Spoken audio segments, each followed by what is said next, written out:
Fika namhlanje ekuseni bashayela igedi savuka bangena bathi la kuhlala bani basikhomba ukuthi la kuhlala lo after that bona bathi phumani namhlanje asifuni umuntu. The family members who are displaced are 26. Those are the ones who don't know where they are going to sleep tonight. So as the Red Cross, we are here to identify their needs and see how can we address their needs.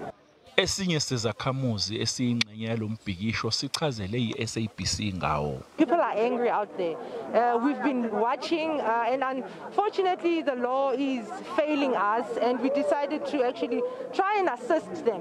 So that's why we had a peaceful one today. This was just a warning to say, can they abide by the laws of South Africa so that we can also have our bona fides of South Africans benefiting in South African. Izakhamuzi ikhala kakhulu ngokuthi abantu bokufika kulelizwe bagwamande umnotho. Okunye okufunwa izakhamuzi ukuthi kukhululo oyedwa oboshwe amaphoyisa izolo.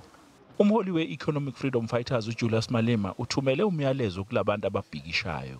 The people of Soweto, you are known for fighting battles. Don't join barbaric acts of removing so-called foreigners in Soweto. There is no such a thing. Ize kungazange kutatshwe impahla izitolo zabo kufika kodwa izakhamuzi zaseSoweto ifuna ukuthi zivalwe lezi zitolo. NginguCalvin Dludla wezindaba zeSABC.